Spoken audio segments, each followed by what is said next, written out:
Quelles sont vos 3 qualités et vos 3 défauts? C'est une question qui revient systématiquement en entretien et pourtant vous savez qu'elle revient, vous n'êtes pas préparé. Alors dans cette vidéo, je vais vous donner ma méthode et je vais vous donner quelques conseils pour bien répondre à la question quelles sont vos 3 qualités et vos 3 défauts.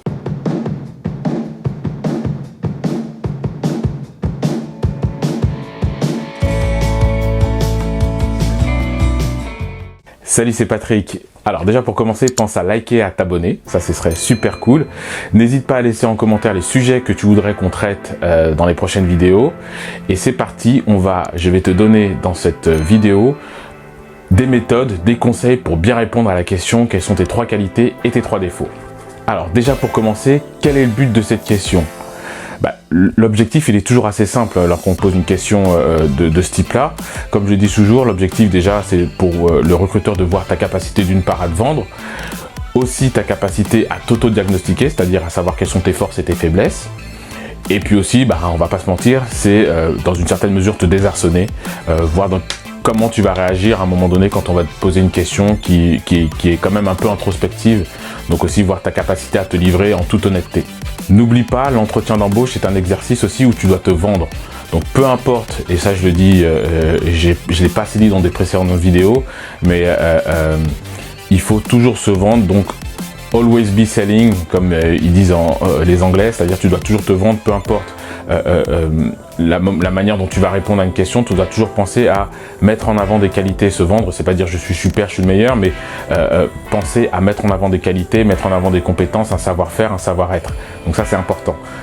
Se vendre, c'est se démarquer des autres candidats, c'est se singulariser et c'est mettre en avant des compétences et un savoir-faire. Et un savoir-être aussi, donc n'oublie pas. Avant de répondre à la question, je vais te donner déjà 2 pièges à éviter lorsque tu réponds à cette question. Le premier piège, c'est soit d'être show-off, donc de survendre des avantages et des avantages que tu n'as pas. Souviens-toi, c'est un peu comme dans les séries américaines, quand le policier, je sais pas, dans New York Police judiciaire ou quoi que ce soit, quand le policier il arrête quelqu'un, il dit voilà, tout ce que vous direz sera retenu contre vous. Là c'est pareil, tout ce que tu diras sera retenu contre toi. Donc ne survends pas des compétences que tu n'as pas, ne survends pas des qualités que tu n'as pas. Ça c'est important. La deuxième chose aussi qui est toujours liée, c'est ne souvent pas non plus des compétences, ou en tout cas ne te rabaisse pas. Ça c'est important aussi, pas de fausse modestie. Le deuxième point important, la deuxième mise en garde importante que je te donne, c'est de répondre à la question. Si on te demande tes 3 qualités et tes 3 défauts, ne fais pas une réponse de politicien en disant vous savez les qualités, les défauts sont fluctuants, variables et non, on t'a demandé tes 3 qualités, tes 3 défauts, tu dois répondre 3 qualités, 2 qualités, 4 ou 3 qualités ou 3 défauts, 2 défauts, 4 défauts, peu importe, mais tu dois répondre à ta question, à la question qui t'est posée. Et ça c'est très important parce qu'on a tendance des fois à avoir des candidats qui sont un peu comme des anguilles et qui vont esquiver des réponses aux questions qu'on leur pose. Et ça c'est pas une bonne chose. Ça dénote en général soit d'une incompréhension du candidat, c'est-à-dire que le candidat peut-être qu'il n'est pas concentré, il papillonne. Pire encore, ça peut donner l'impression d'un candidat qui n'est pas franc, qui manque de franchise, qui manque d'honnêteté. Et ça c'est pas bon non plus.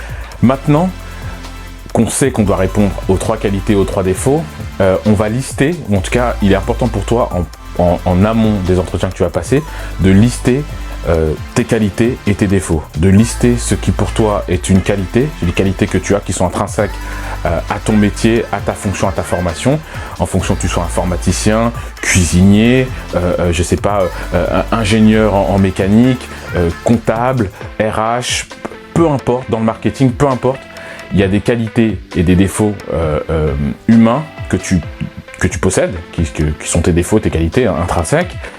Donc, tu dois faire d'abord en amont un autodiagnostic de tes qualités et des défauts. Tu les mets sur une feuille. Pendant qu'on est en train de discuter, tu peux prendre le temps de dire tiens, il pose une question intéressante Patrick, je vais prendre une feuille blanche, noter mes 3 qualités ou mes 4 qualités et mes 5 défauts et regarder les qualités que j'ai pu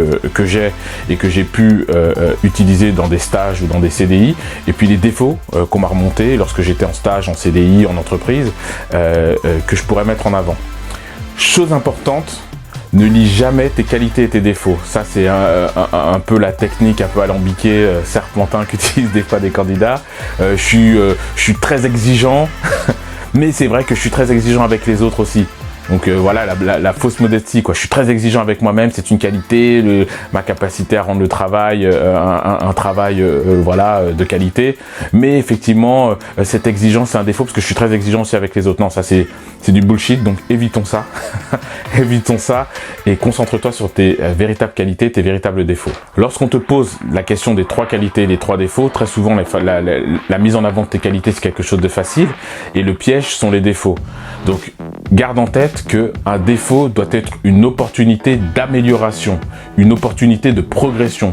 Ton défaut, c'est de cette manière que tu dois le présenter, comme une opportunité de progression et d'amélioration de ta personne, et pas un défaut rédhibitoire qui peut te disqualifier. Par exemple, si tu es commercial ou ingénieur, on attend d'un commercial ou d'un ingénieur qui soit rigoureux. Donc si ta qualité c'est d'être rigoureux, d'avoir une capacité de concentration et d'être focus sur ton travail et de respecter les deadlines, ça peut être intéressant si tu es un comptable ou si tu es ingénieur. Je suis quelqu'un de rigoureux dans mon travail et je suis quelqu'un qui supporte la pression. Bon, si tu es comptable, c'est une qualité, ou si tu es ingénieur, c'est une qualité qui est intéressante. Si tu es commercial aussi, le fait d'avoir une capacité à aimer le challenge, aimer la difficulté et surmonter les difficultés, aimer relever des défis, c'est une qualité qui est positive. Donc c'est dans ce sens-là où je te dis, tes qualités doivent être liées aussi, et quand tu réfléchis à tes 3 qualités et tes 3 défauts, elles doivent être liées à ton travail, à ta formation, à la fonction, au poste que tu ambitionnes. Parce qu'effectivement, si tu dis j'adore, je sais pas, les métiers qui bougent et que c'est extrêmement dynamique et je suis jamais au bureau et que tu as un métier de comptable en entreprise ou en cabinet, bon, ça va être un peu délicat. D'accord ? Maintenant, si tu as un poste de commercial de terrain, ça c'est quelque chose peut-être qui est plus intéressant.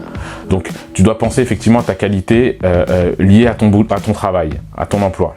Du coup, comme je l'ai dit, ton défaut ne doit pas être rédhibitoire, ton ou tes défauts d'ailleurs ne doivent pas être rédhibitoires et ils doivent être des opportunités que tu présentes à l'employeur et qui pourraient l'intéresser pour travailler avec toi. Par exemple, on imagine que tu es un comptable, tu dis que, je sais pas, mon défaut, c'est que je suis pas forcément très à l'aise dans les présentations orales lorsque c'est pour des clients. Si tu es comptable et que tu n'es pas chef de mission, c'est intéressant, ou que tu n'es pas en relation directe avec le client, c'est quelque chose, ça peut être une opportunité. Tu peux dire, voilà, moi, mon défaut, c'est que je ne suis pas forcément très bon dans la communication en entretien, en meeting physique avec des clients.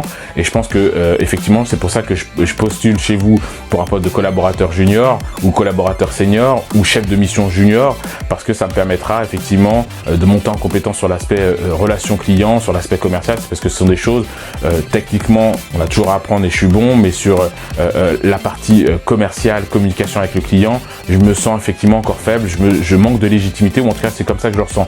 C'est un défaut qui est une opportunité.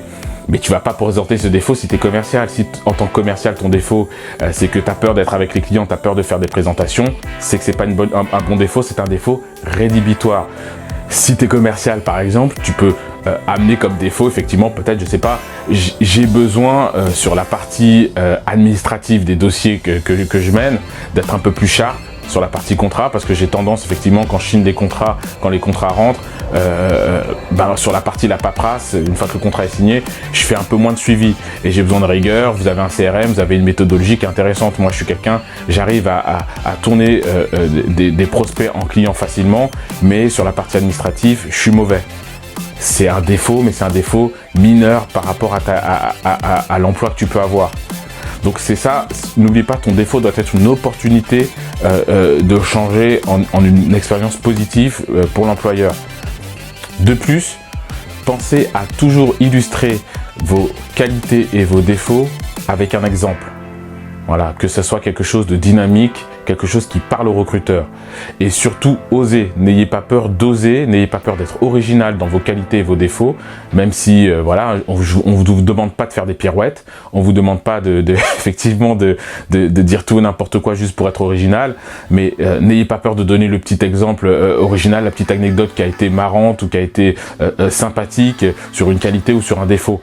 C'est ce qui fait que le client, en tout cas le recruteur en face de vous, va retenir votre candidature, va retenir entretenir votre personne, c'est aussi votre capacité à incarner votre propos, à avoir des anecdotes et à effectivement marquer le recruteur par vos anecdotes, par votre manière de présenter les choses. Donc n'ayez pas peur d'oser, n'ayez pas peur de présenter les choses à votre manière, avec votre personnalité. Dernière chose, évitez, et ça j'insiste, toute attitude agressive. Vous avez des candidats qui vont tellement vouloir mettre en avant des qualités, tellement vouloir mettre en avant effectivement leur candidature, qui vont paraître un peu agressifs. Donc pensez effectivement, je le redis, à ce que ça soit quelque chose de personnel, mais quelque chose de positif, que le client sente effectivement un échange, des anecdotes, quelque chose de positif. Donc voilà, ça c'est très important. Et bien entendu, je le dis et je le redis toujours, entraînez-vous, préparez-vous, vous savez que vous allez avoir ces questions en entretien, donc il doit y avoir un certain nombre de questions comme les 3 qualités, les 3 défauts, qui sont des questions que vous savez qu'on va vous poser en entretien. Donc c'est dans votre trousse à outils, c'est dans votre trousse à réponse, en tout cas dans votre classeur à réponse. C'est des choses pour lesquelles vous devez avoir des réflexions au préalable. Préparez-les avant l'entretien. Entraînez-vous seul, entraînez-vous devant votre glace, entraînez-vous devant votre conjoint, votre compagne, votre compagnon, peu importe. N'ayez pas peur de vous entraîner et vous allez voir que ce sont des questions qui sont très simples, que vous allez pouvoir éluder facilement en entretien. J'espère que cette vidéo vous a plu. N'hésitez pas à liker, à commenter et n'hésitez pas aussi à laisser en bas en commentaire effectivement les sujets que vous aimeriez qu'on traite sur les prochaines vidéos. Donc voilà, à très bientôt. Ciao.